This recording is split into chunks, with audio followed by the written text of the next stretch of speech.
Et pour découvrir, mesdames et messieurs, l'importance de cette fête, la fête de la crue du Nil, on a le plaisir d'accueillir au bout du fil Dr Nadia Khalil, qui est experte en tourisme. Bonjour.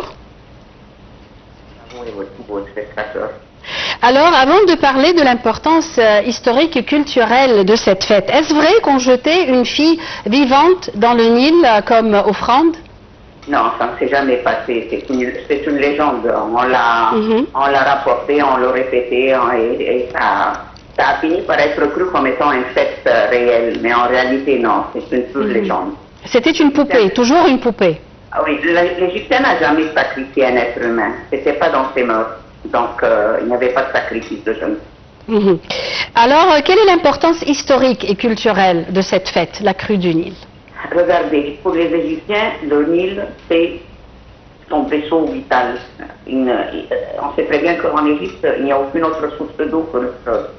Donc, depuis la très haute antiquité, les Égyptiens ont, je ne vais pas dire adoré, mais ils ont vénéré le fleuve.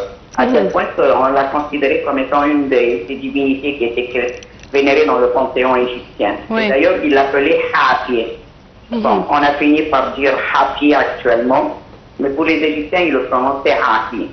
Y compris qu'ils le représentaient comme une créature hermaphrodite, avec des mamelles pendantes, avec un ventre développé. Parce qu'il symbolisait la fertilité, l'abondance, la richesse qu'apportait le fleuve à cette terre égyptienne.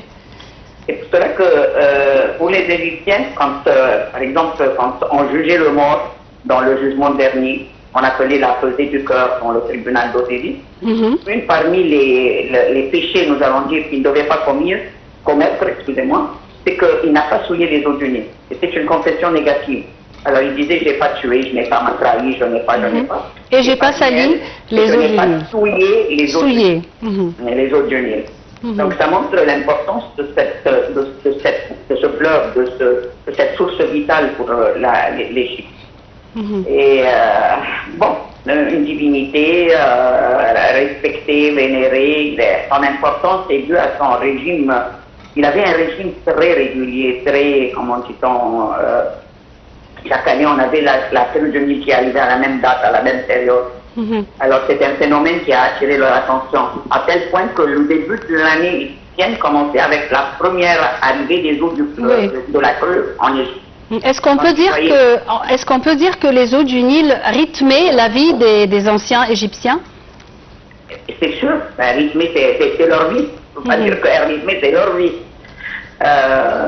Donc tout dépendait du fleuve. Quand les crues étaient bonnes, c'était bien sûr un remerciement des dieux, c'est une grâce des dieux que la terre est bénie, ainsi de suite. Et si la crue était mauvaise, alors là c'était une catastrophe. Le pays a subi plusieurs famines dues à la baisse des eaux de la crue du Nil. Et comment les Égyptiens modernes perçoivent cette fête de nos jours? C'est folklorique, je peux dire. C'est traditionnel, c'est folklorique. Vous savez aussi que depuis la construction du barrage, on n'a plus ce phénomène de la crue du Nil. Il n'y a pas la montée des eaux, la baisse des eaux. Alors on ne se rend pas compte de cet événement. Je pense que les jeunes générations qui sont nées après les années 65-70, ils ne savent pas cela. Et même ils ne sont pas conscients de la fête. Si on ne le répète pas, si on n'en parle pas, les jeunes ne sont pas conscients de cette fête. Mais nous, les anciennes générations, le savaient très bien. On savait qu'ils sortaient au bord du fleuve, il y avait des rumpesses, des bateaux ornés avec des fleurs, il y avait des lumières. C'était une fête pour l'Égypte. Et est-ce qu'on voit toujours cette fête célébrée le 15 août? Non, malheureusement non. Non, c'est parmi nous allons dire le folklore qui disparaît tout doucement. Quels sont les aspects culturels et traditionnels qui étaient associés à cette fête, puisqu'elle n'existe plus? Pour les anciens Égyptiens, c'était très important. Comme vous disiez, bon, peut-être ils jetaient une station, peut-être ils jetaient un élément symbolique quelconque.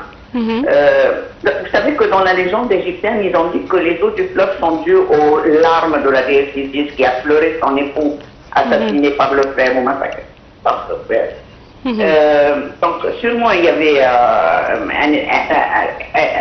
un rapport avec, disons, cette croyance, cette légende. Je sais que pour les chrétiens aussi, on l'appelle la fête du doigt des martyrs. Je pense que, bon, ils voyaient que les eaux du fleuve étaient dues à des doigts qui avaient été jetés dans le fleuve par les doigts des martyrs et ainsi de suite. Je ne sais pas exactement l'origine, mais ils l'ont appelé la fête des doigts des martyrs. Dans le temps musulman, ils ont continué. C'était important. Et on sait très bien qu'Amr ibn al-As, quand une fois la crue du Nil avait baissé et qu'il a envoyé au calife Omar en lui disant bon, le niveau des eaux est bas et comment peut-on, les Égyptiens disaient telle et telle chose, il a envoyé une lettre au nom de Dieu. Si le fleuve, disons, sa crue est due à un événement ou à un phénomène divin, il va courir, les eaux vont courir. Mais sinon, si c'est l'intervention de l'homme, ça ne serait pas. Et en effet, quand la rêche a été jetée dans le fleuve, la crue a existé, la crue s'est faite, s'est provoquée. Docteur Nadia Khalil, je répète que vous êtes experte en tourisme. Merci beaucoup pour vos éclaircissements. C'est ainsi que prend fin cette émission pour Bonjour l'Égypte de ce matin. Restez avec nous à midi pour notre deuxième journal en langue française. Merci et au revoir.